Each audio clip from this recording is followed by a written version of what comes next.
Hello and welcome to a look ahead at the climax to England's World Cup qualifying campaign. Roy Hodgson's side need just 2 wins from their last 2 games to guarantee passage to next summer's World Cup finals. And failure will be the first time in 20 years that England have failed to make it to that stage. I'm joined by Tony Mogan and Adrian back, and the tension is palpable, isn't it, guys? I can tell England never make it easy for themselves, and I guess the way the group phase has unfolded suggests that as well. No wins against any of their group rivals. Adrian, does the sort of next couple of games reflect where Roy Hodgson's England are in this sort of transition period? Not expected to even really compete, aren't they, next summer? Yeah, I guess it's a bit of a strange one. Is everyone's doubting the fact that we're going to do anything if we do get to the World Cup, but of course we need to get there first. It's unthinkable to think we won't qualify, especially when we first saw that group. I don't think anyone would have looked at that and thought England shouldn't qualify from this quite comfortably. We've made it very difficult for ourselves. As you said, we've only won a couple of games.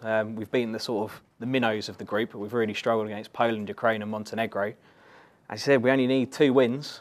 Normally at home you'd fancy both of those, but I get the impression we're going to make it difficult for ourselves. When Hodgson was appointed, he was seen very much as the easy choice, wasn't he? And it was, ensure sort of a seamless transition and into sort of the next era, the golden generation, all this sort of thing.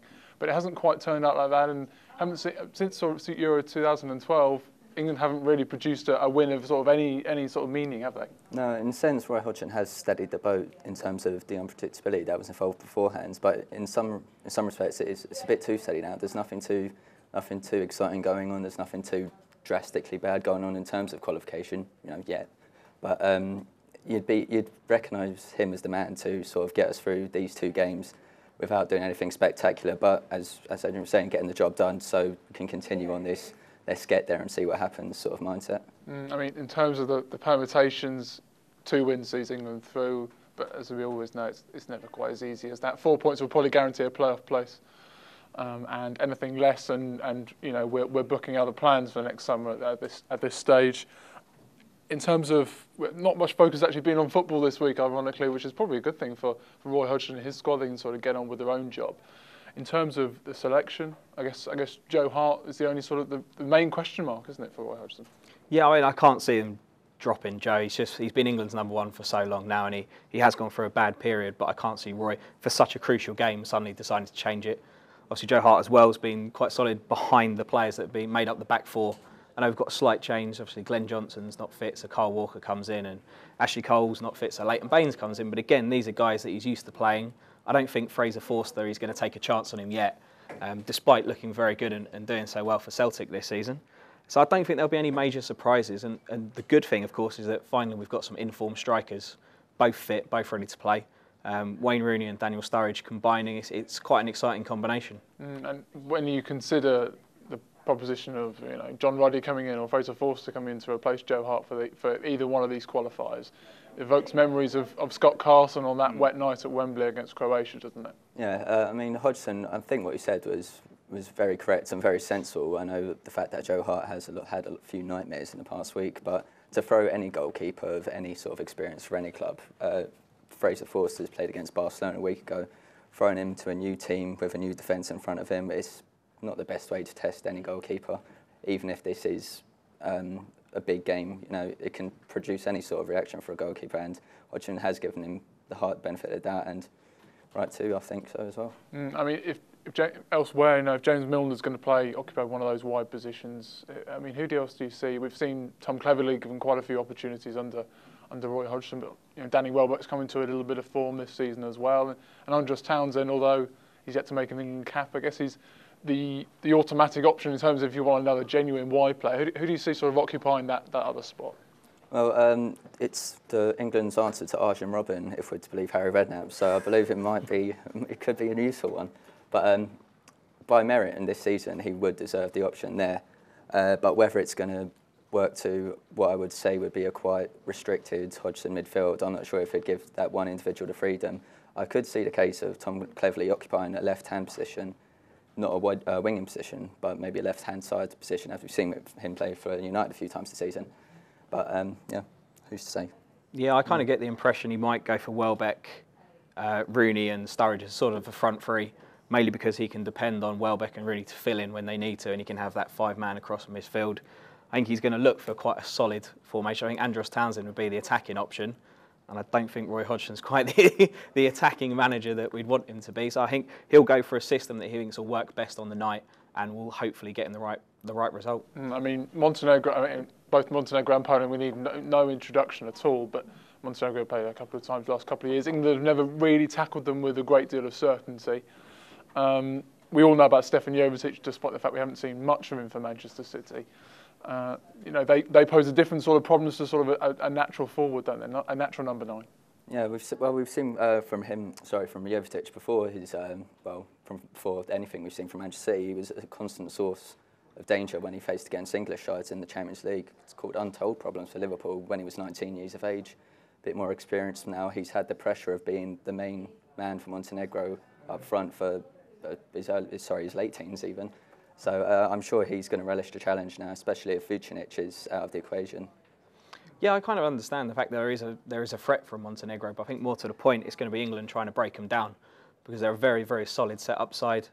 They know how to get a result, they know how to get a draw. Whether that will be enough for them, I'm not too sure, but I'm not sure they'll be really pushing, going for the win, in which case it's very much on England to break them down, and I think they might struggle, to be honest. I can really see this being a draw. I guess Montenegro will also be looking at the fact that they'll be looking at Ukraine's result very much so. They play Poland, who again are also not out of it either. Looking ahead at the Poland game, there's several scenarios where England could already have guaranteed themselves a playoff place. Poland could still be in contention, yet they could also still be out as well. Should Ukraine beat them and England get a win as well, that's going to be a wounded animal potentially when England face them. Poland. That could well be dangerous with several attacking options there. Yeah, I said there's several different scenarios, and I can kind of see one where England only get a draw against Montenegro and go into that final game needing to get the win, and possibly that only being enough for them to finish second. But as you said, so much importance is going to be on that game as well. If we get the 4 points, we are guaranteed a spot, as you said, whether it's first, automatic, or second to go into a qualifier. I think it is going to be difficult. I think we'll need the win in Poland, but I do think that is the slightly easier prospect of the two. I'm not sure Poland, as you said, if they lose to Ukraine, despite being a wounded animal, I don't think they'd have enough to break us down and to really go for it. And I see us possibly drawing against Montenegro and getting the win against Poland and having to go into a qualifier, I think. In terms of that Poland game, Robert Lewandowski needs no introduction, does he? And regardless of the result that England might need, and regardless of what's happened to Poland and where their status is, the threat that he poses means that game is full of landmines, isn't it, for England? Yeah, regardless of the position England find themselves in, even if this was the first game of the tournament and there was no future permutations down the road, Lewandowski would cause potentially any problems for any side. The pressure of this as well, should Poland find themselves in this potential qualifying stage, then the best players in the world are driven on by that, and as we've seen from him, he's got every potential to cause damage. So guys, time to put your necks on the line. England haven't won any of the games against the rivals in the group. Montenegro come first, and then it's Poland. Potentially the most significant game of the whole group phase could well be when Ukraine play Poland. That sort of dictates how England have to get on in midweek. What do you see unfolding over the two games? I think in typical England fashion, we'll make it difficult for ourselves. It'll go down to the wire.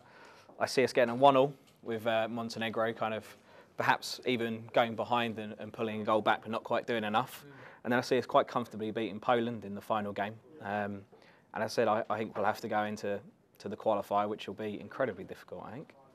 Yeah, regardless of what happens on Friday, I don't think anyone will be comfortable come Tuesday evening. I can see a scenario similar to Adrian's now, where it'll be a tense evening at Wembley on Friday. Montenegro may be given a few issues, but I reckon that England will get the win there 1-0, and then maybe sort of follow that up with another win at home. Nothing to get excited about, but getting the job done. So straight to the World Cup for you. A scenario where England have to face a playoff, potentially even against France. I think so. I think that's going to be one. I think that'll be the exciting one as well. That'll keep everyone on edge for even longer, and it sort of suits our qualifying campaign. Well, I guess either way, England aren't going to make it easy for themselves. Well, that's all we've got time for on the IBTimes video podcast. For all the latest on England's bid to qualify for the World Cup, just go to ibtimes.co.uk/sports. And until next time, goodbye.